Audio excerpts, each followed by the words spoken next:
Ahoy! So today, I want to talk about entrepreneurship, not how to be an entrepreneur. There's a million resources about how to do that, and if you are going to be an entrepreneur, that's great.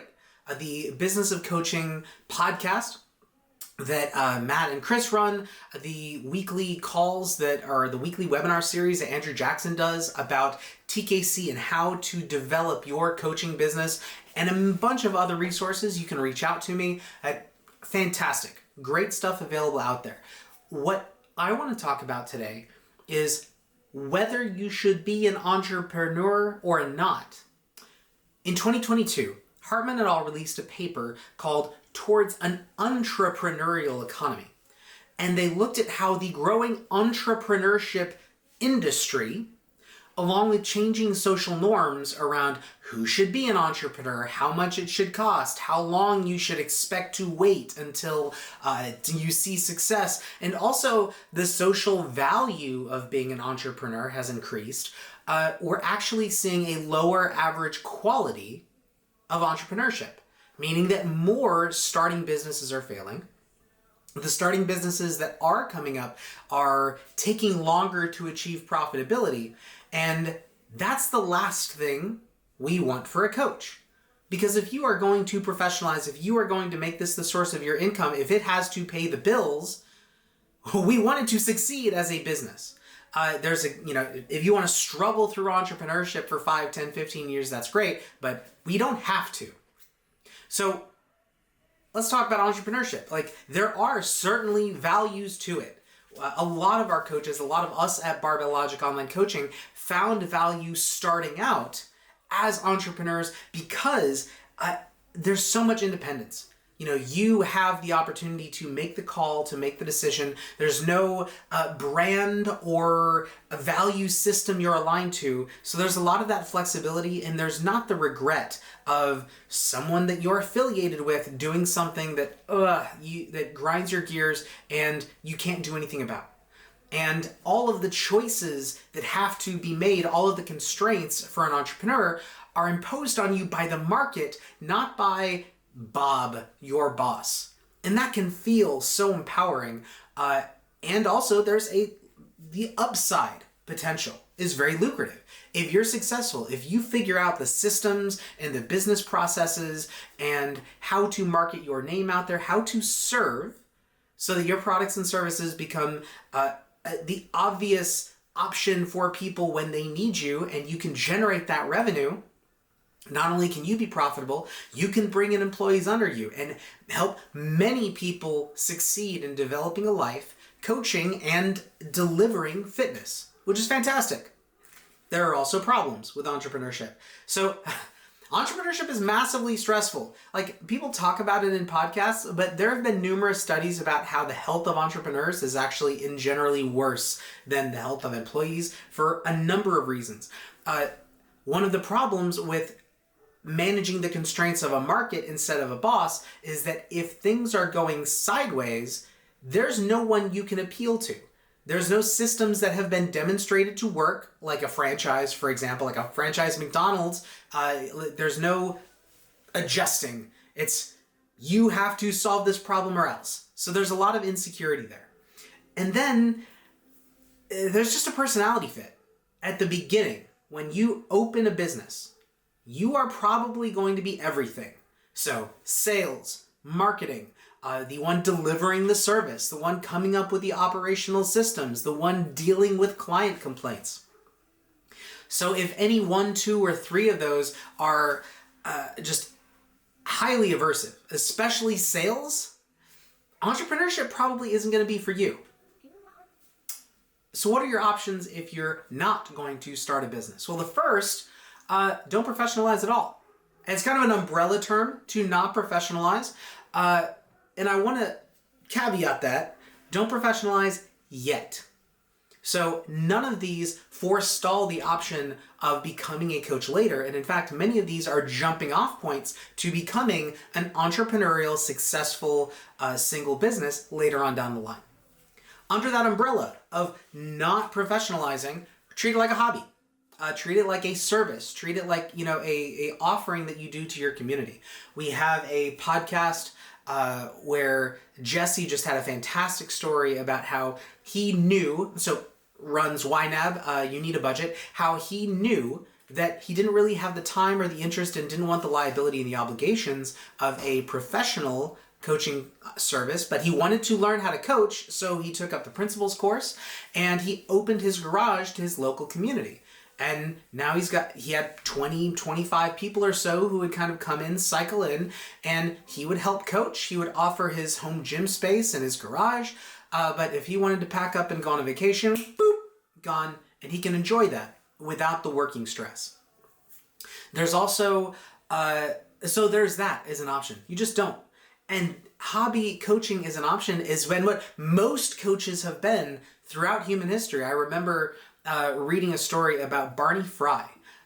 Pretty sure I got that name right. He was a Douglas machinist in the Muscle Beach era. In the 1950s, he coached a lot of athletes there on Muscle Beach. Some of them went on to become Olympians and major acrobats. There's this great picture of him at 68 holding, 3 women in an acrobatic pose.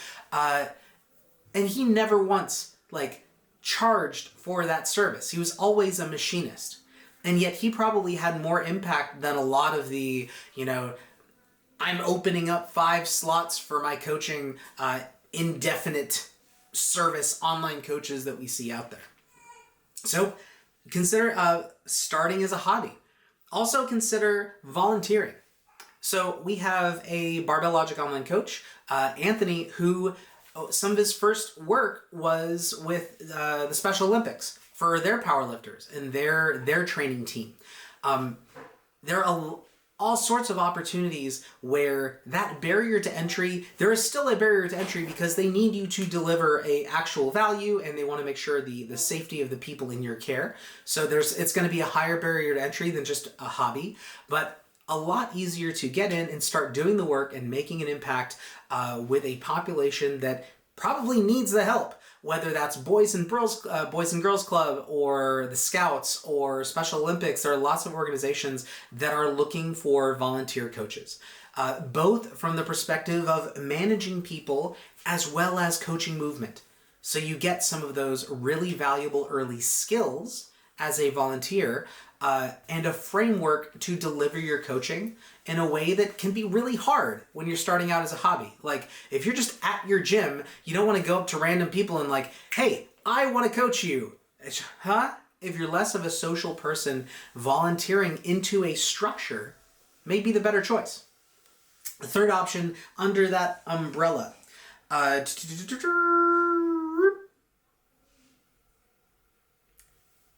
is to not be a coach. And I wasn't sure how I was going to frame this one, but I'll just say it outright. A lot of our coaches who come through the Barbell Academy, they're inspired because they started lifting or training or changing their nutrition and it changed their life and they want to change other people's lives. That's great. But helping people is not a business. A business is offering a product or service at a price that other people will pay that exceeds your costs enough to meet your needs. There's a lot more to it than just coaching, than just delivering the service, than making an impact. And there are a lot of people who would be better off actually, if making an impact is their goal, not doing it through coaching. Maybe you're the one developing a coaching app. You're a programmer. Maybe you are a nurse or a medical practitioner and through education or advocating within your local health community for better physical activity situations or environments, or to start a program within that hospital. I actually really like the book Changemaker for this one, because although it's aimed at coaches, it keeps that aperture open, broad, and really challenges you to ask yourself, if I care more about impact than the title of being a coach, do I need to be a coach at all? So that is the overarching, don't professionalize coaching. But let's say hey, I want to be a coach. I want to be paid to be a coach. And I want to make this either a significant part-time hustle or my main income. I guess I'm an entrepreneur then. Not quite, not necessarily. You can be an employee, right? Being an employee has all of those frustrations and difficulties that we talked about compared to being an entrepreneur. So you're under somebody else, you're affiliated with that brand, that company, you have to follow their rules, got it. But in a lot of cases, that's a great way to start. It's often not a profitable way to start because just the way the business models work, the gym or the coach or whatever that you're working under develops the business model, develops the system, and plugs you into a system that they've already developed. So anyone who has the basic certification or the basic skills and the communication, the personality to do the job could fill that job. So wages aren't always that great as an employee. But, if you're looking to learn the skills, if you want to work with people today, plugging into a pre-existing system is often a great way to do that.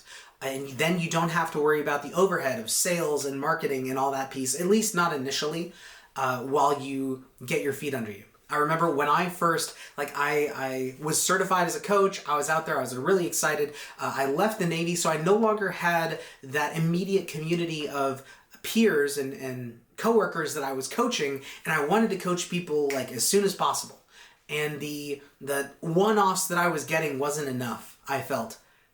So I worked for a CrossFit gym. And now I'm working with 100 plus people a day. So being an employee, big opportunity.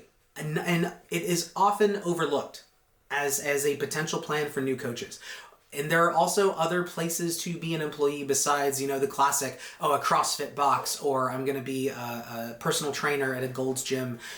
Keep your eyes open for community centers, for schools and universities, depending on your state's regulations. Some fantastic coaches, some absolutely killer coaches started out as PE teachers or, for local schools. So keep that in mind. And then the final option I'm going to discuss within the paid bucket is intrapreneurship. So this is associated with being an employee, but not always. To be an entrepreneur, you see a problem in the market and you solve it, and people pay you for that solution. That's great. An intrapreneur sees a problem to a business, usually the business that they're in, because that's how they know it's a problem. And they offer a solution to the owner or to the gym owner or whoever it might be to solve that problem for a contracted profit. So this may sound like, how would you do that? Especially if you come from a typical corporate environment, creating your own job, it doesn't really, I don't know if that happens very often. It certainly didn't for me in the Navy. But when I was at CrossFit 760 as a coach, had several opportunities as they expanded gyms to be like, we have a need here for someone to cover the regional locations while you're now at 7-8 facilities.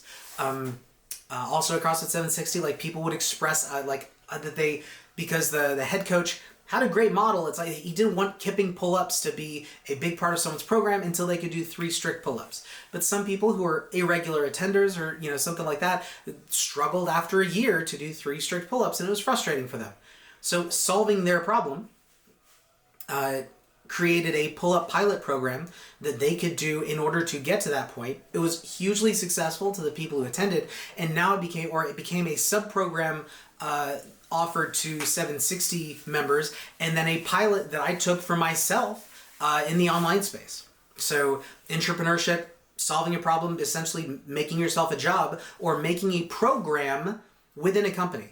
Is that a workshop series? Is that a sub-program or a template that offers value, that makes sales, that earns the revenue that they're paying you as a coach? My best example of this is the Barbell Academy. So I'm right here as Barbell Academy director. I was a coach with Block, and then I was one of the first cohort coaches, just taking people through the 6-month, once weekly course. And there was a transition. like a transition in leadership, and we were looking at the numbers, and we saw people would start 10 people would be in a class. By the end of it, after 6 months of a 2-hour weekly conversation, we'd maybe have 3 or 4 people showing up by the end. It's really hard for working adults to hold on for 6 months that way.